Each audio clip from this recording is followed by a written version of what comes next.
Bine v-am găsit! A sosit vara mult așteptată, perioada vacanței și concediilor, a odihnei la mare, dar și lucrului în grădină.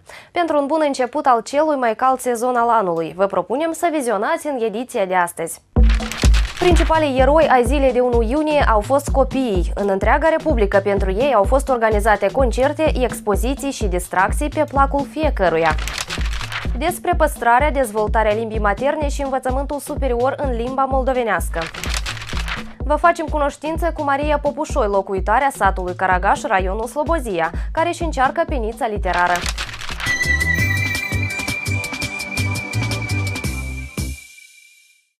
Principalii eroi ai acestor zile sunt copiii. Dis de dimineață la 1 iunie, parcurile din întreaga Republică și-au deschis larg ușile, primind cu ospitalitate vizitatorii. 1 iunie a devenit una dintre cele mai îndrăgite sărbători, cu atât mai mult că practic îi dă start vacanței de vară. Fiecare copil pe terra noastră comună are nevoie de susținerea celor maturi, astfel datoria noastră este să le oferim dragoste și grijă. În societate sunt și copii care au mai multă necesitate decât alții de înțelegere și susținere. O atitudine binevoitoare, grijulie, aduce zâmbet sincer de mulțumire pe buzele lor. Pentru discipolii Casei Republicane de Copii din Bender, 1 iunie este cea mai fericită zi în an. Tradițional, în această zi, casa lor iradiază zâmbete însorite și bucurie nemărginită, căci sosesc oaspeți pentru a felicita cea mai numeroasă familie din oraș. Дети нуждаются во внимании, дети нуждаются в защите. Copiii au nevoie de protecție și atenție, iar Comitetul de Anchetă al Republicii Moldovenești Străine este creat pentru apărarea drepturilor cetățenilor, inclusiv a micuților. Noi adesea vizităm această casă caldă, suntem sponsorii tradiționali, cunoaștem bine copiii și le aducem cadourile necesare. Mingi, inventar sportiv, jocuri de masă, rechizite școlare, seturi pentru dezvoltarea creativității și, desigur, multe dulciuri, înghețată. Oaspeții se străduiau să bucure copiii. 1 iunie este sărbătoarea noastră preferată, ne pregătim mult timp de ea și tradițional îi felicităm pe copiii care vor merge toamna în clasa 1. Cadouri, dulciuri, distracții, ne este foarte vesel, suntem bucuroși și fericiți că avem atâta atenție. Astfel, eroii sărbătorii sunt 14 micuți care în septembrie, pentru prima oară în viață, se vor așeza în băncile școlare. Anume ei, împreună cu capitanul, pe o corabie improvizată, au efectuat o călătorie prin țara copilăriei. La fiecare oprire au fost jocuri, dansuri și cântece.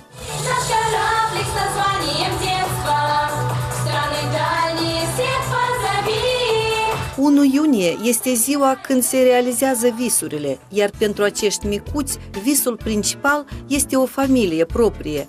În ultimii 5 ani și-au găsit familie 29 de copii. Încă pe 4 discipoli îi vor lua părinții în timpul apropiat.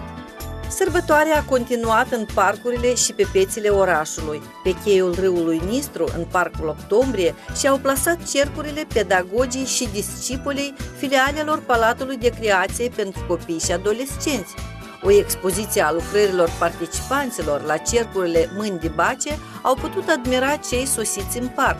Au fost și ore demonstrative. Atât copiii cât și pedagogii au lucrat cu diferite materiale, în diverse tehnici, cu multă inspirație și dăruire. Aceasta este cea mai frumoasă sărbătoare a anului, în afară de faptul că copiii se pot simți liberi și fericit, apărați. De asemenea, noi, părinții, le putem acorda mai multă atenție. În această zi, noi le vom spune încă o dată cât de mult îi iubim. 1806 copii frecventează peste 100 de cercuri ce funcționează în cele 6 filiale ale Palatului de Creație pentru Copii și Adolescenți din Bender. Mai mult de 300 de copii au evoluat în această zi pe scena din Parcul Octombrie. Astăzi noi vom cânta un cântec împreună cu colectivul nostru. Vom participa la concursuri, vom desena și această sărbătoare, acest concert este dedicat Zilei Copiilor.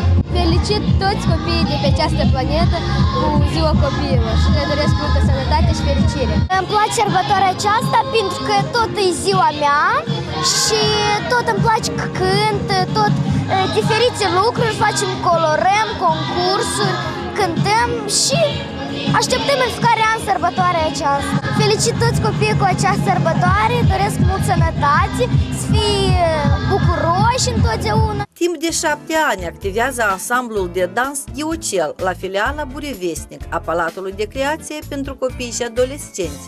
Acest colectiv a evoluat la sărbătoare cu 3 dansuri: moldovenesc, ucrainean, țigănesc. Vreau să felicit toți maturii și copiii cu sărbătoare, părinții care n-au copii și care vor să aibă copii.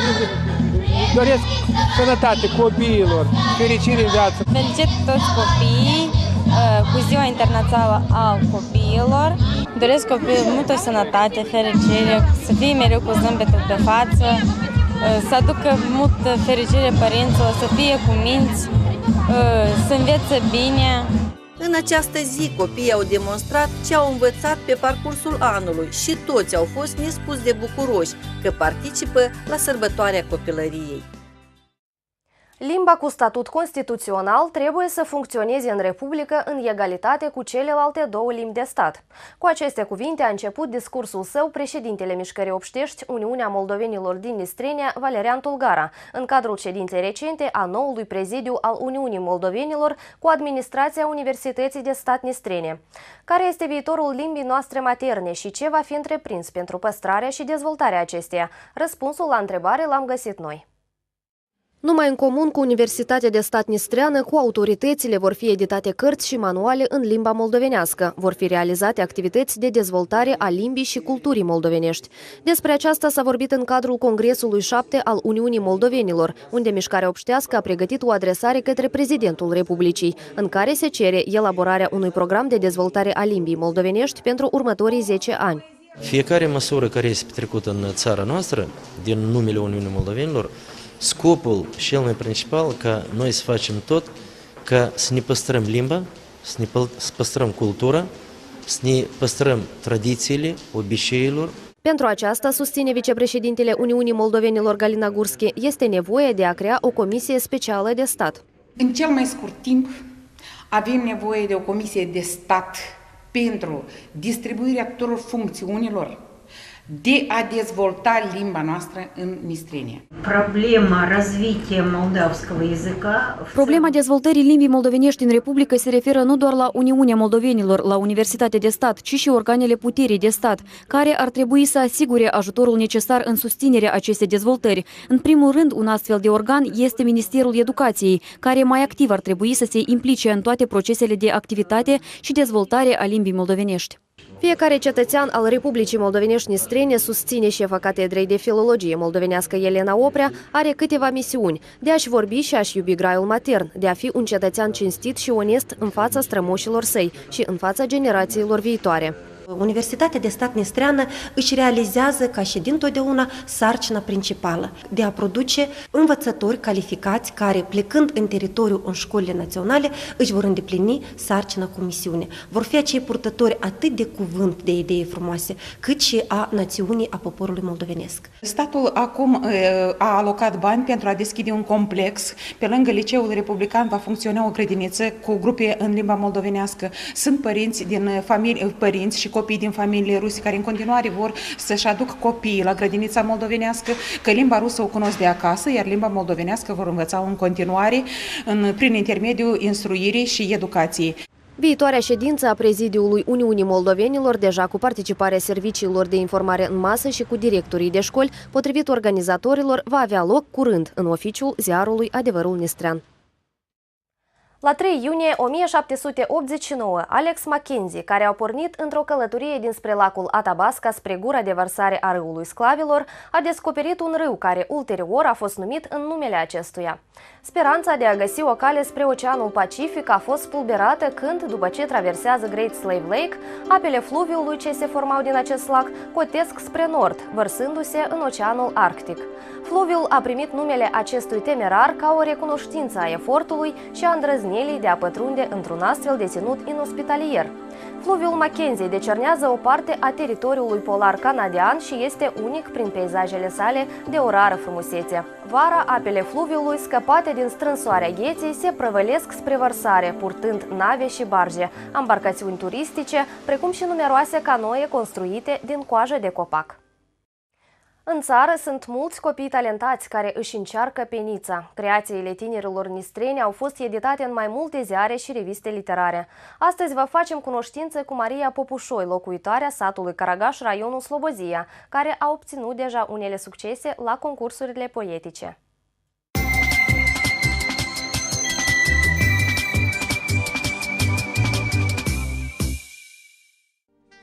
Maria din fragedă copilărie a îndrăgit literatura. Nu o singură dată a declamat versuri la variate serate poetice.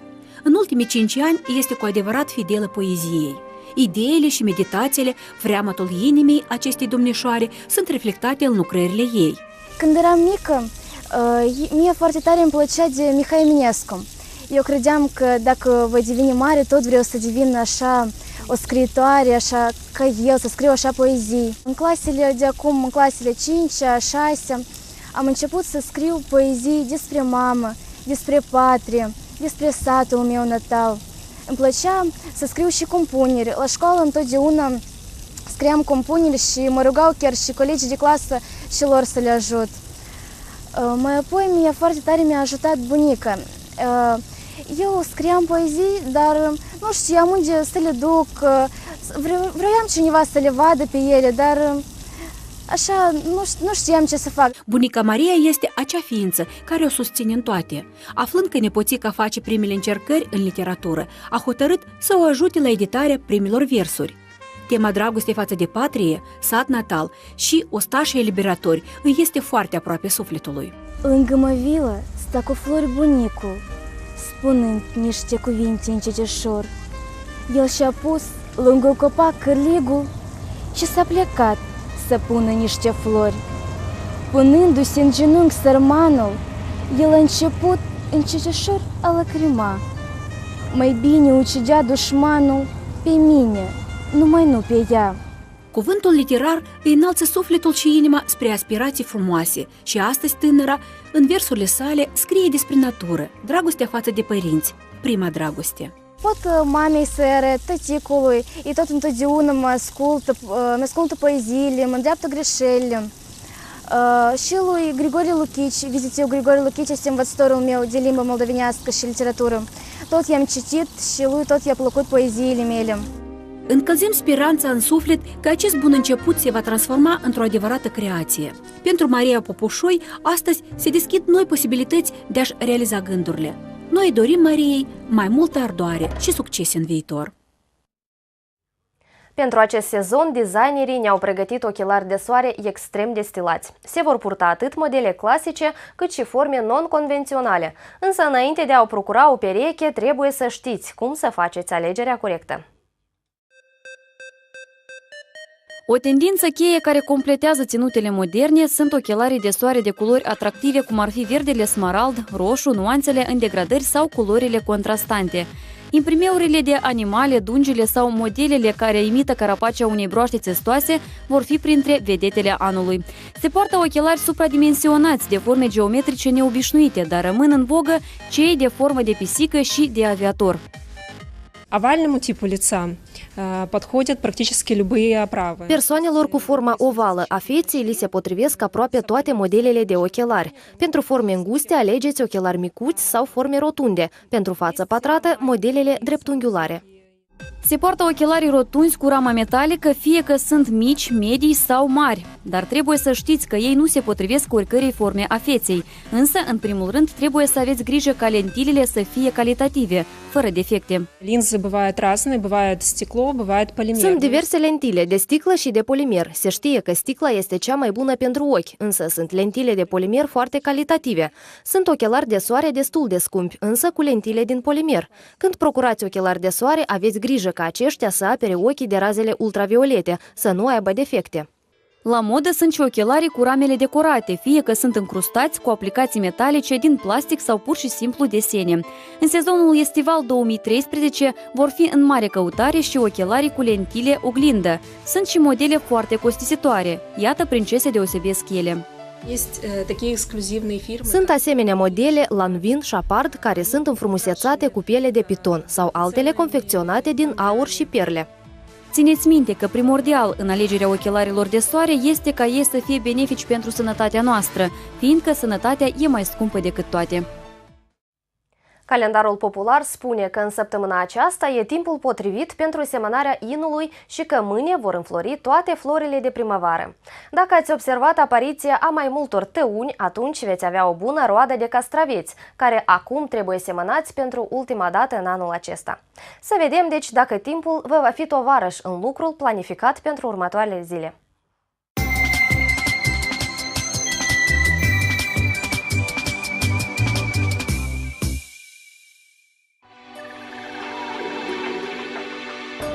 În săptămâna curentă, noaptea, temperatura aerului va oscila între plus 14 plus 17 grade Celsius, ziua plus 22 plus 24 de grade. Vântul va sufla din direcție nord-vestică cu trecere în sud-vestică cu viteză de 1-3 metri pe secundă. Începând de miercuri, timpul va fi posomorât, pe alocuri va ploua slab, furtună.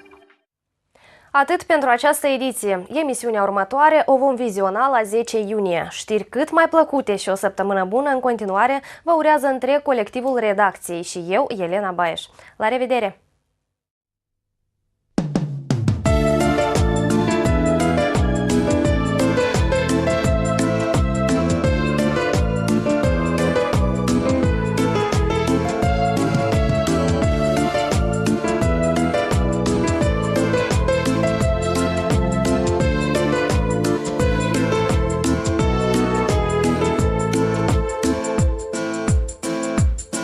Mi-e dor de tine ieri și azi, mi-e dor de tine în primăveri. Mi-e dragă noaptea când te lași, în ochii mei scăldați cu cer. Tu vii în casa mea cu flori, cu ziua care a plecat, și viața plină mie de zori, de parcă nopți n-au existat. Și viața plină mie de zori, de parcă nopți n-au existat. Dulcea mea, scumpa mea, știi cât mi-e de dor. Eu te cânt ca oricând, doar pe tine una te aud, chiar și atunci când nimic nu spui. Numai tu ești a mea, dulcea mea.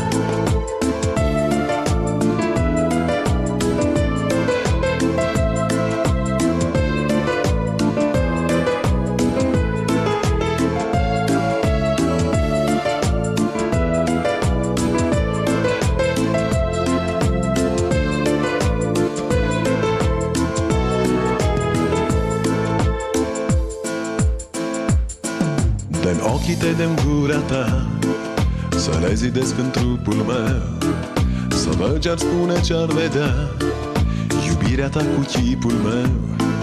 Îmi este dor ce dor de tine, parfum de care nebunesc. Dacă există vreo iubire, cu tine aș vrea ca să o trăiesc. Dacă există vreo iubire, cu tine aș vrea ca să o trăiesc. Dulcea mea, scumpa mea, știi cât mi-e de dor. Eu te cânt ca oricând, doar pe tine una. Te aud chiar și atunci când nimic nu spui. Numai tu ești a mea, dulcea mea.